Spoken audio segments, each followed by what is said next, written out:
Check. Is it? How are you guys doing? How you guys doing? Waalaikumsalam. This is awesome. There's so many of you here. This is amazing. Well, this is my first time here in Indonesia. I've never been here, and this is a wonderful, amazing city.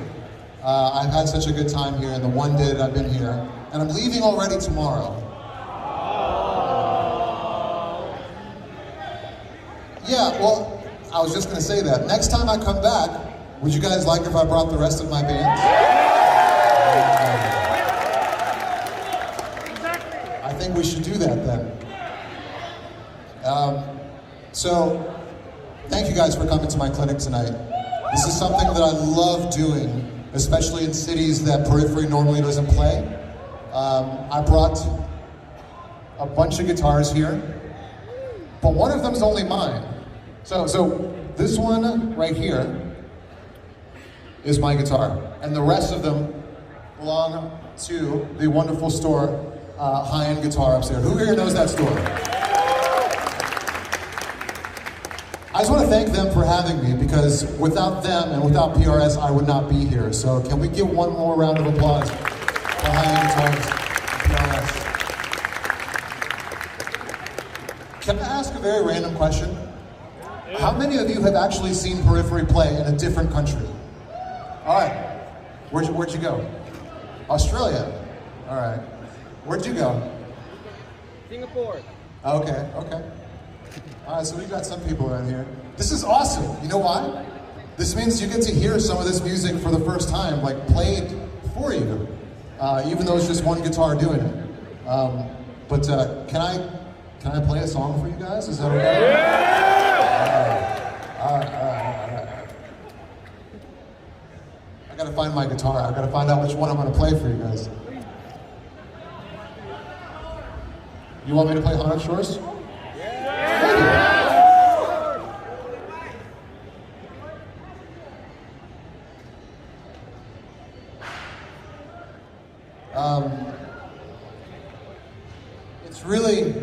It's really a pleasure to play this stuff for you guys here. Do we enjoy that? Does it sound good out there? Cool.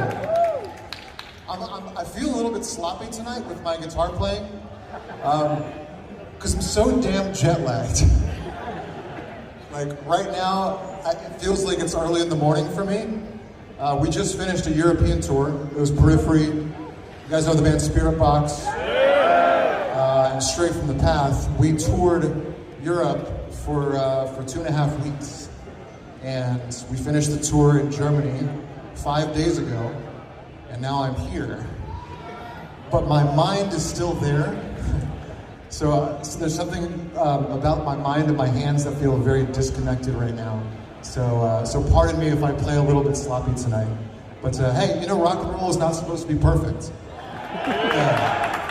And one of the great things about heavy metal is that sometimes when you play sloppy, it actually sounds better. And I'll give you an example. You guys ever hear bands that sound very, very computerized? Like you hear a heavy metal record and it sounds so tight to where it almost sounds fake. Like it doesn't sound real. It doesn't sound like a guitar. It sounds like you're editing a guitar track and it sounds like a machine. With Periphery, we try and find this balance. So if you go listen to the stems of that song, you'll hear some very kind of sloppy details. Things that I think in a different band, you would want to go in and edit, get a little bit cleaner, a little bit tighter. But with us, we go for a little bit of a looser in our recordings. I'll give you an example of something.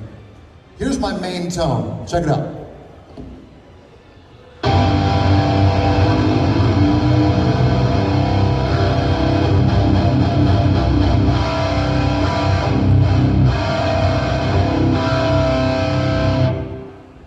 Very bright and wide open, and it's meant to sound big. There's no gate on that, there's no noise gate. But this is my secondary tone. If we're talking about getting tight, check this out. This is my favorite thing to play, check it out.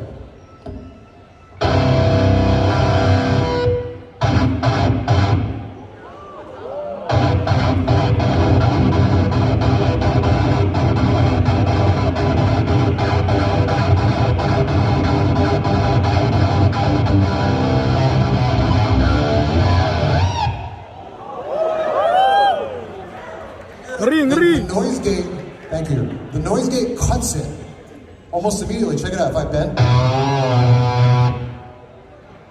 the noise gate chokes the note. So it's not very musical, right? Like if you want to sit and jam, it's probably not the best guitar tone to have. But I'll tell you, when you're playing in a band, who here is in a band? Who here plays with other musicians? Okay. All right, so there's like a couple dozen of you. So you guys know that sometimes it's hard to have everybody sound equally clear, right? In Periphery, we have 3 guitar players. It's too many guitar players. I should just play bass. But maybe one day. So for us, the emphasis is always clarity. It's not all the time about ripping and roaring and sounding the very best on your own, because if you sound amazing, but the other 2 guitar players, thank you so much. Whoever invented the mic stand is a genius. Yeah. I feel like James Hetfield now.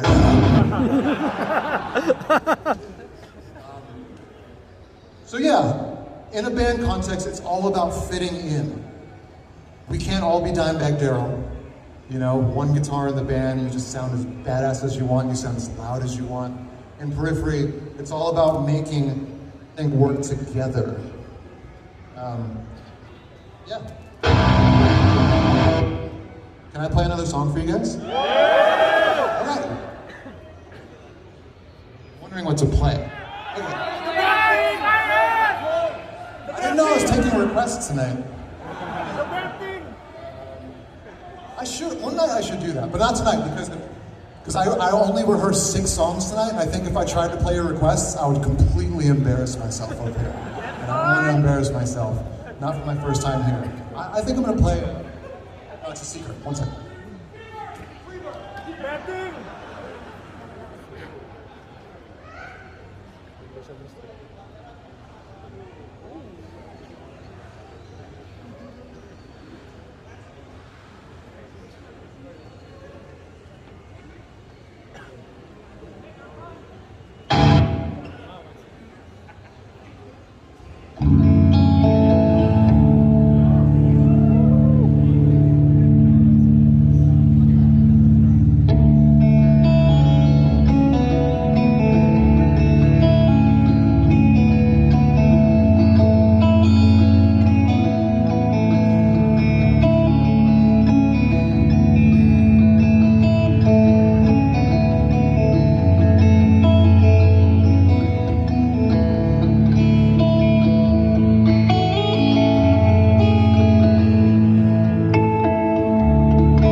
So we put out a record 2 years ago called Periphery 5.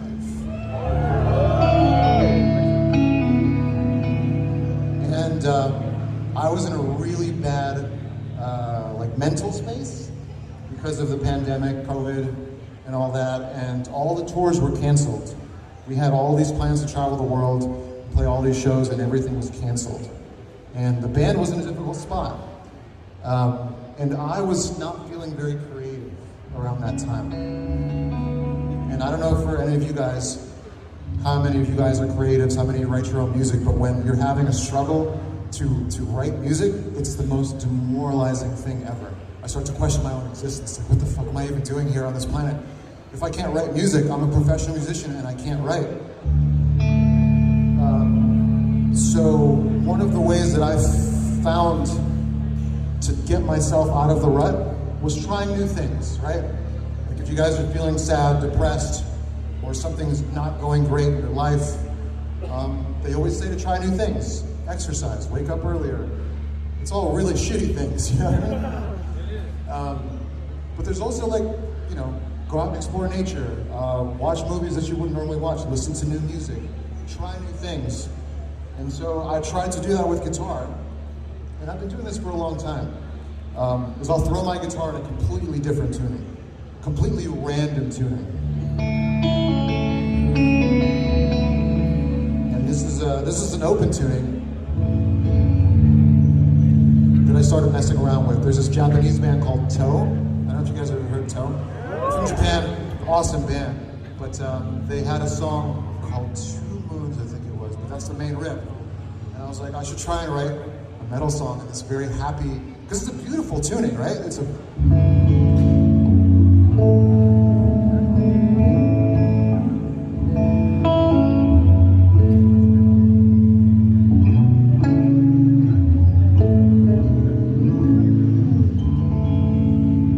And so it was almost a challenge to myself, like, can I try and write a pretty song, write a metal song in this really pretty, wonderful tuning. So, anyways, we wrote the song Wax Wings together, and then I was free of my creative rut, because all it takes sometimes is that first idea to come out. So, can I play Wax Wings for you guys? Play the whole song this time.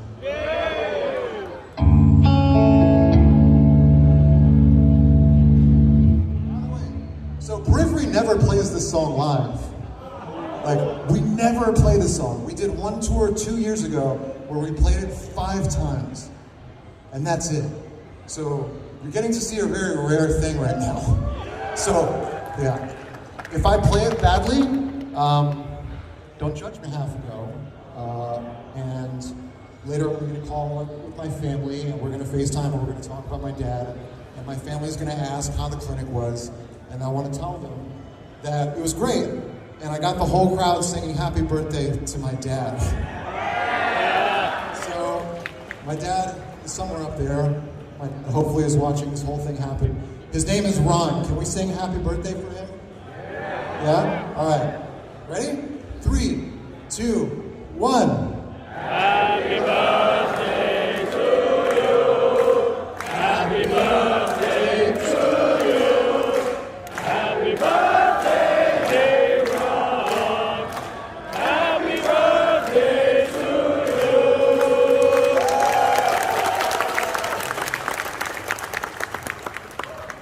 Thank you guys so much. That fills my whole heart. That's amazing. Woo. Yeah, so I was born and raised in the Philippines. I'm from the Philippines. I'm not far from here. My mom's Filipino and my dad's American.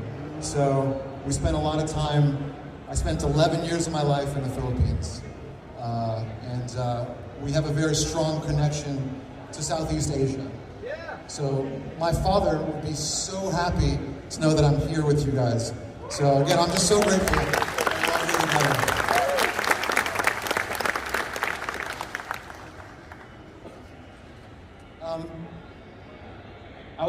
I wanted to ask, can I take questions now?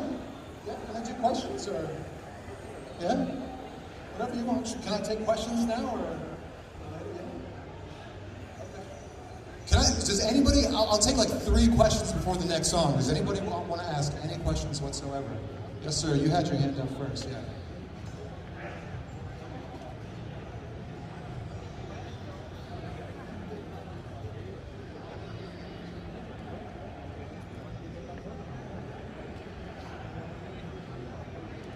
All right, here we go.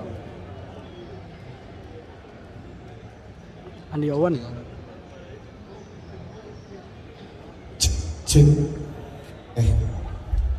Hi Mark, my name is Owen. I love the way you incorporate open string in your riff and licks in very.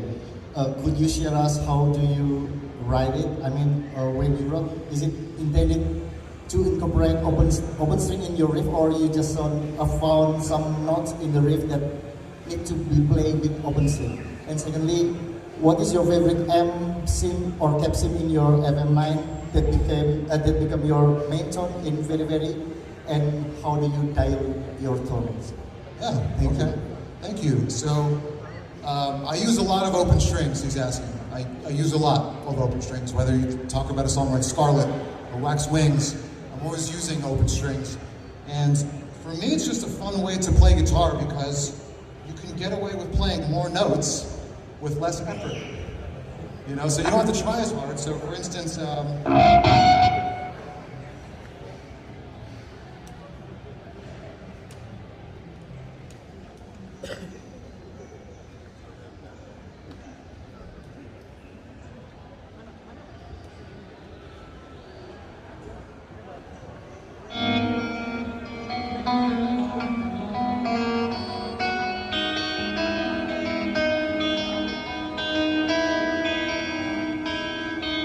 One reason I love using a lot of open strings is because it's a very easy way to get this kind of dissonance, which it can be kind of ugly sounding, right? If you guys know Meshuggah or Dillinger Escape Loop, you know, you can make it sound ugly if you want, right? That the two-note interval, it's not good sounding. But if you put it melodically,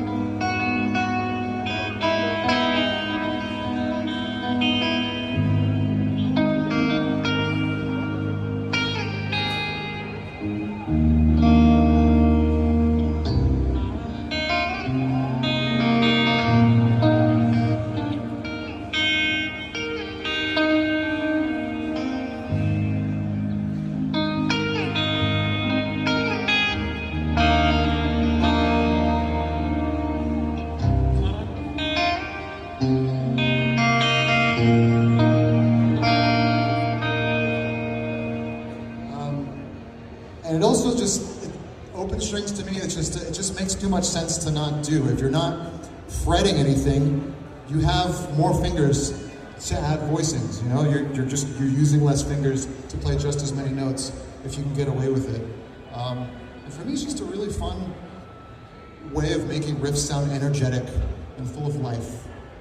You take a riff like Scarlet, it's very acrobatic, it's sliding up and down the fretboard, but you're able to do that because you have open strings constantly ringing between the notes that you're fretting. So, yeah, and for dialing in tone, it's very simple. It's like I was explaining earlier. So we use fractal axe effects. We use the 6160 amp model in the axe effects. So it's a take on 5150 for those of you people who know the reference. So we use the main amp there, and we have our series of EQs and compressors and noise gates and whatnot. But again, my tone here is a little different than what I play live. When I play live, there's less gain. So.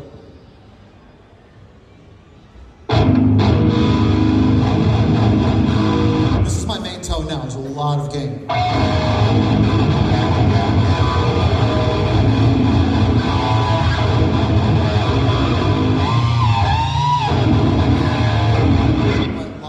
I turn the gain down. I make everything a little bit more dry, just because I have two other guitar players to match. Because if everybody has a ton of gain, you're not going to hear anything. It just sounds like cymbals. You know, you just hear cymbals and you hear Spencer screaming at you, and nothing else. So yeah, I hope that answers your question. Can I play another song for you guys? Yeah. I feel like doing something heavy. Can we do a heavy song? Like really heavy. Let's go! No melody. Yeah. How about you right here? Yes, you. Yeah. Cool.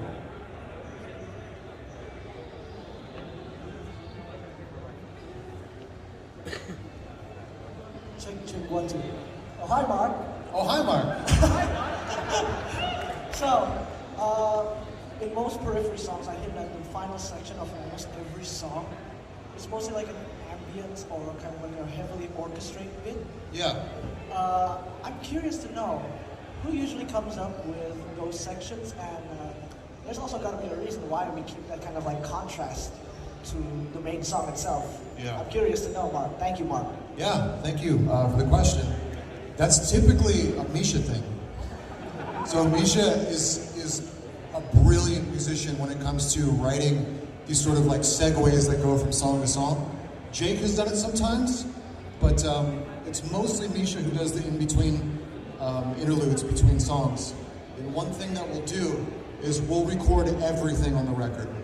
We'll write however many songs, 8, 9, 10 songs, we'll record them all, and then we'll put all the songs in one long file, and we'll all sit around as a band typically, and we'll listen. We'll say, well, what does song 1 need to connect it to song 2? And it could be any number of reasons. It could be that the energy needs to change. It could be, sometimes it's as simple as a key change. Like, if a song ends in A flat, you may not want to start the next song in A flat. You may want to break it up. You may want to throw some kind of different, different energy, some kind of different vibe in there to change things up. It could be any number of reasons, but it's a huge point of emphasis for us. I mean, going all the way to Periphery 2, we never wanted it to have just like, here's song, and here's song 2, and here's song 3. It all has to connect in some way. Because my favorite prog bands growing up would do that, like the Dream Theaters and Opeth and like Devin Townsend. It would all connect seamlessly, even if it's not a concept record. Those are some of my favorite experiences to listen to music, So that helps, yeah. Can I take any other questions for you guys? Yeah. Okay, we'll get to the side here. Sorry, I know there's a lot of you. I'll try to get to as many of you as I can. Hi, Mark. Hi, Mark. A little bit about my background. I'm Josh. I'm 20 years old. I have the curiosity about the you went to you were in Periphery, right? So how do you I know this is weird questions, but how do you networking with a lot of music industries and stuff like that? Especially I'm very young right now and I'm about going to college. Okay, you're going to Berkeley? Yeah. That's awesome. I know someone who's going to Berkeley. Yeah, where's Jaden? Yeah, Jaden's going to Berkeley too, yeah. I mean, so I'll tell you this.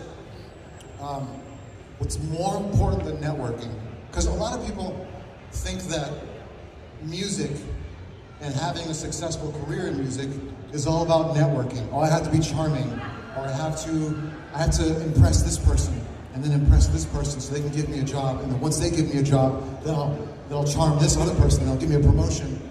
And I've learned that in music, it doesn't work like that at all. In music, it's funny. Artists can be weird.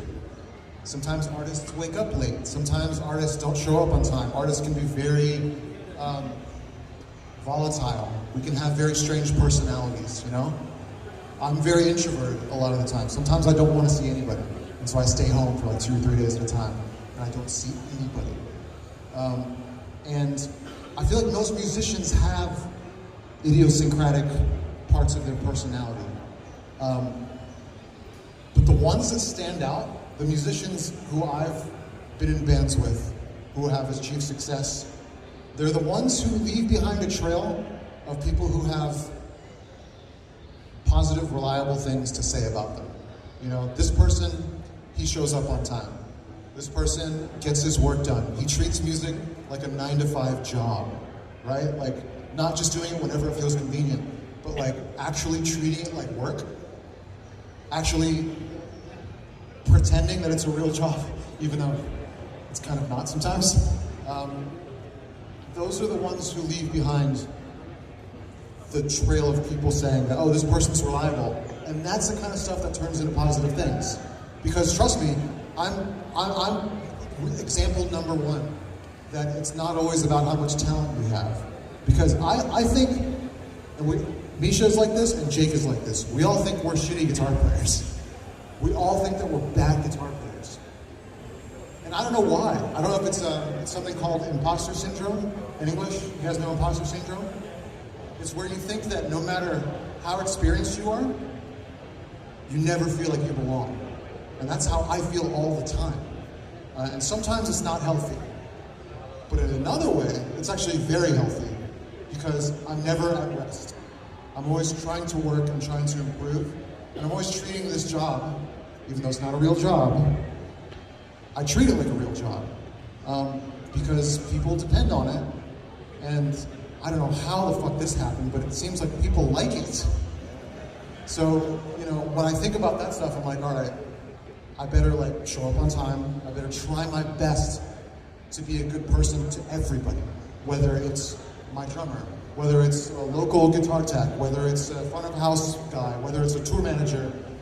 That's the thing, because if you try and wear 2 faces, if you treat this person good, but then you treat that person badly, the other person's gonna hear about it.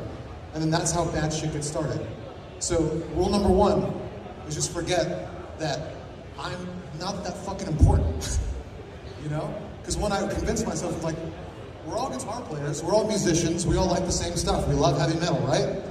We're all the same. I'm not any different than you guys. Like, I know I'm like physically higher right now because of the stage, but in reality, none of us are any different than the other. And what brings us here is actually pretty damn amazing. We all like the same kind of music. We all like guitar. We all like heavy metal. It's a community.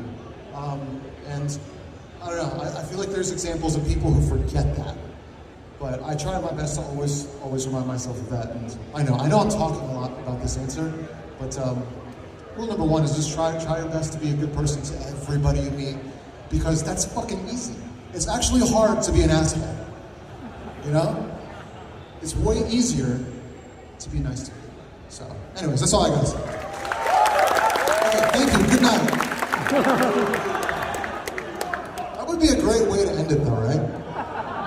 Don't be an asshole. Can I take one more question before I go? Okay. Yeah, so do you.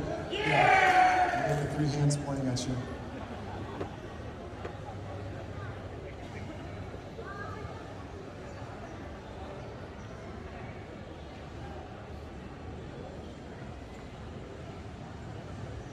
Check. So, hello Mark, my name is Goji. I was just wondering about, since you Periphery have 3 guitarists with 3 distinct playing styles, how do you as a guitar player, especially in Periphery, develop your own playing style, especially in songwriting? Especially when you have Misha with his signature style and Jake Bowen with his own signature style too. I was just wondering how you came up with your playing style, especially in Periphery, and maybe Haunted Choice. Yeah, thank you. I don't even think about it, to be honest. I don't even realize that I have my own style. Like, I don't. Like, when I hear people talk about it and analyze it, they say that Mark's style uses a lot of open strings, a lot of big chords, right?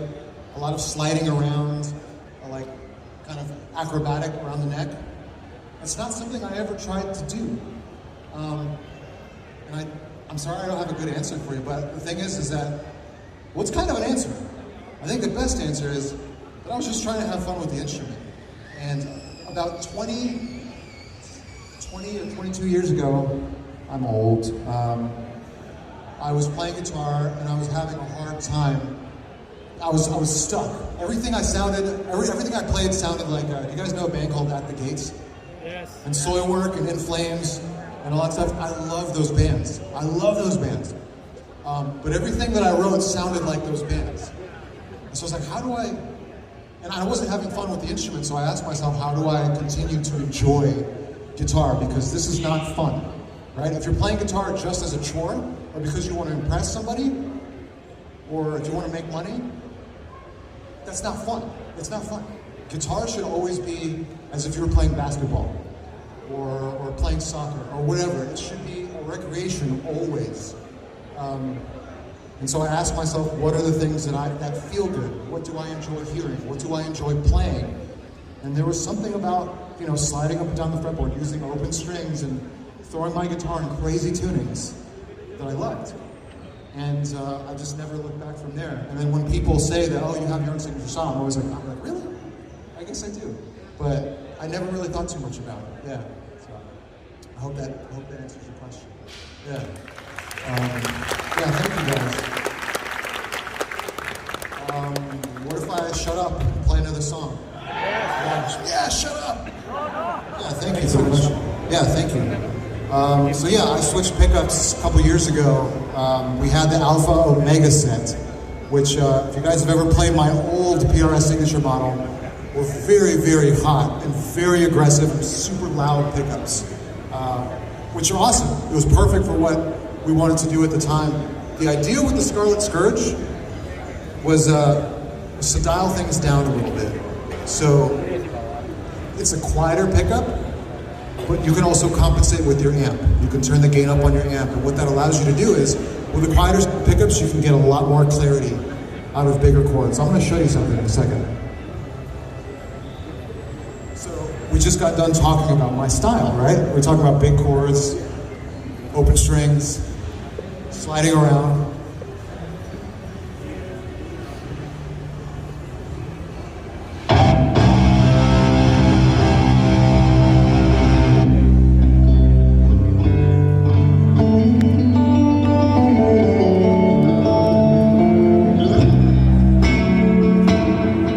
So I realized when I was playing live with Periphery on almost every tour that we were doing a couple of years ago, just after COVID, I would randomly throw my guitar in a split coil position, right? Instead of using the bridge, which of all metal guitar players, we always use the bridge pickup, right? Some guitars don't even have neck pickups anymore. Something I was doing without even really realizing it was, let's say there was a big gents part, whatever.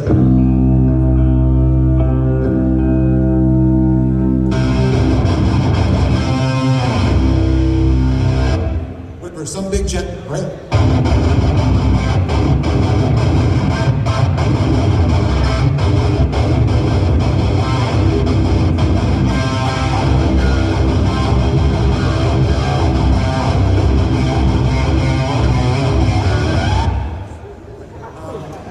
So that's a bridge pickup. But if I switch it to the middle position and I pull the coil split knob out, you get this really, it almost sounds like a bass. You can hear the attack of the string in a really aggressive way.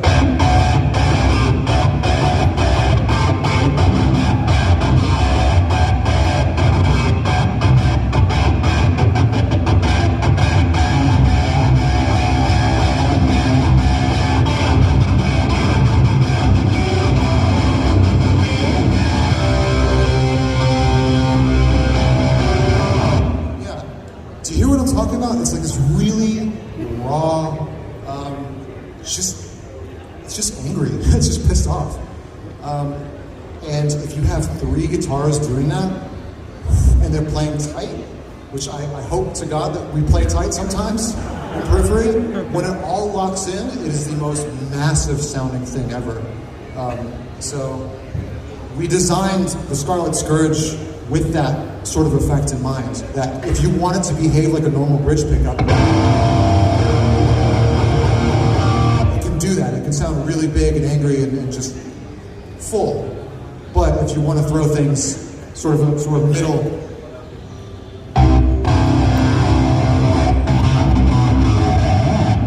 also like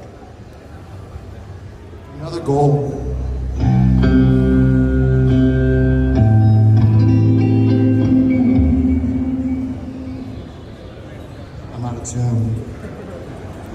It happens.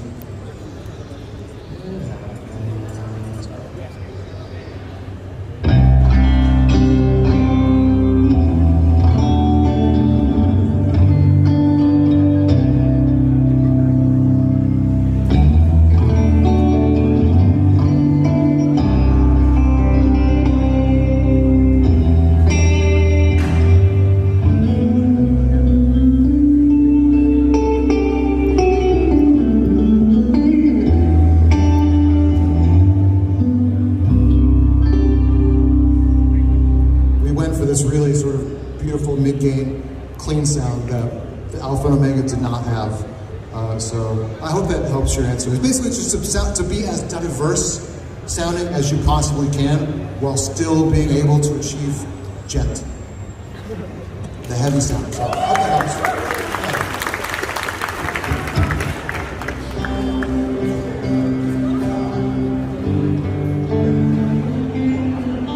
Take another question, anybody? Yeah, you up there, yeah, with the mask on. Yeah.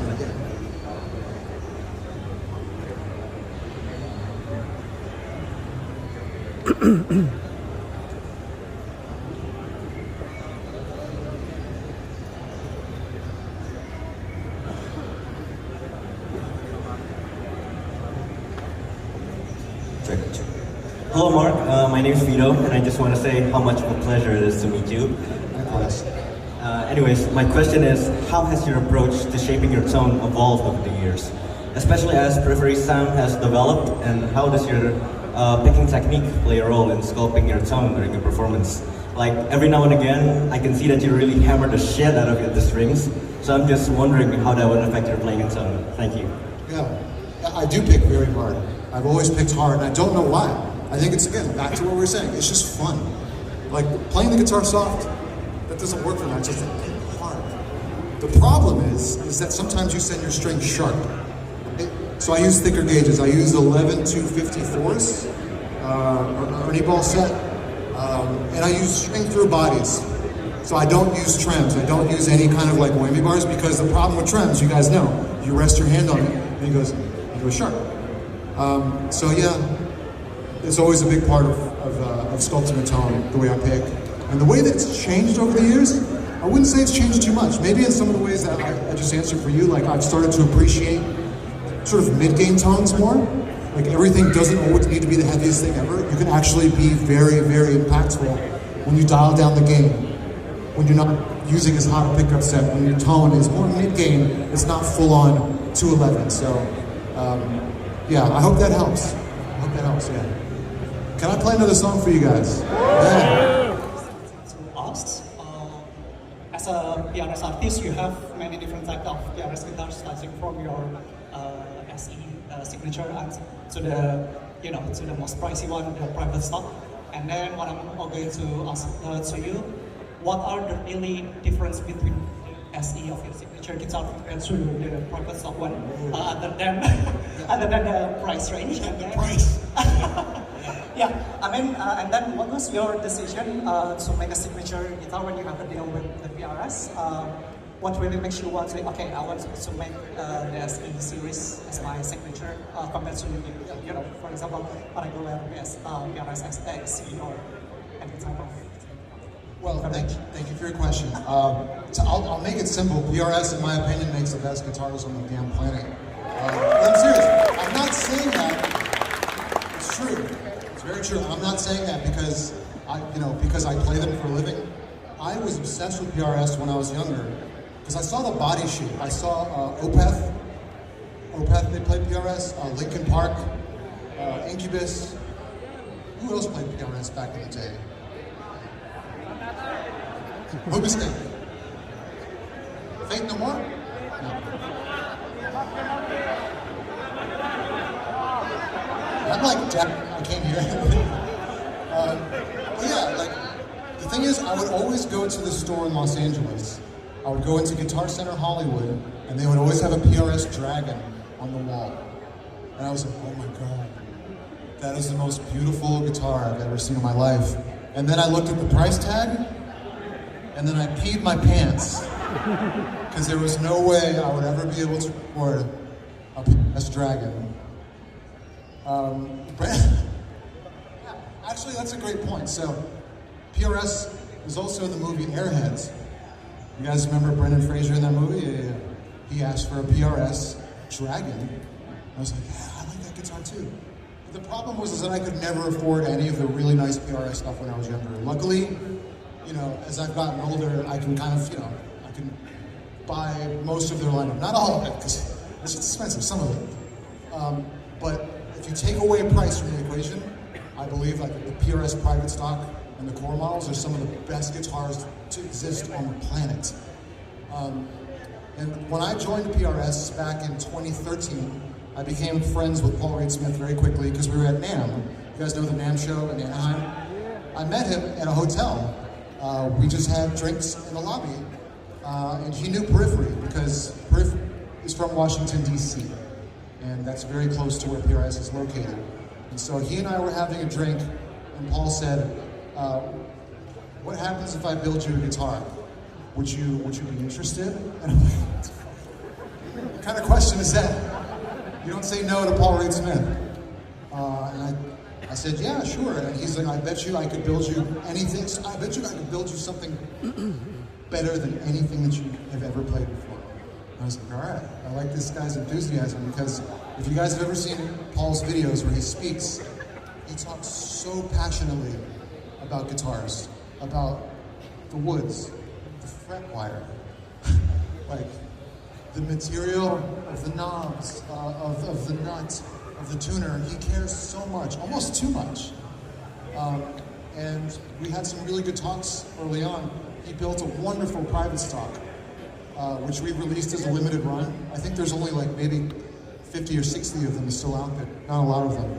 But shortly after they're sold out, I wanted to do an SE model because I thought back to when I was younger, and this was the only guitar that I could have afforded when I was young, you know? When I was 20 or 19, I could not have afforded a $4,000 US guitar, you know, or $5,000 euro guitar. For me, this was something that was like virtually,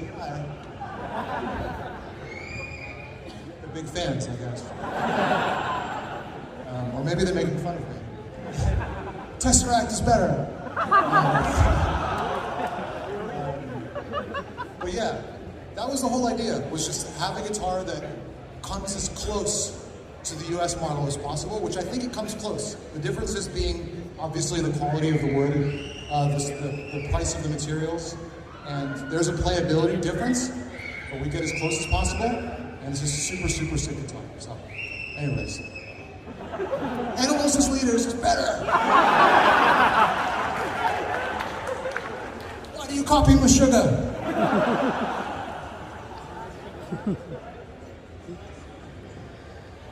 That's right. Thank you, David. And if you guys didn't know, the SE models are made right here in Indonesia. In Surabaya, right? Yeah. So that's another cool thing. That's also a random fact that I just learned. I didn't know that. Anyways, I hope that answers your question. Yeah. I'll take another question. Yeah. You start with the AirPods. AirPods. Yeah. I wish I had a pair too.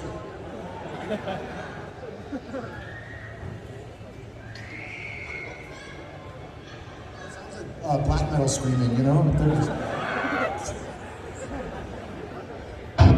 King Diamond, sounds like King Diamond. Jam with it!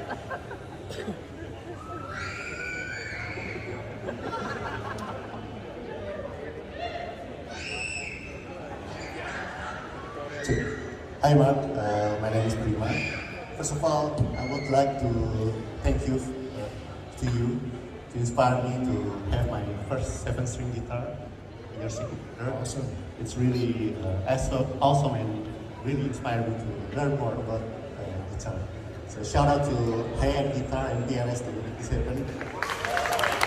Thank you. And then it's really honored to see you in person. What I want to ask is, having the 7-string, are you exploring the string gauge? Yeah. So I changing my string a lot, but I didn't find any. I don't know what are the things that need to. I know that that's the right gauge for me. Yeah. So when choosing string gauges, make sure that they don't go out of tune. That's the most important thing. If you tune low, you need thicker gauges.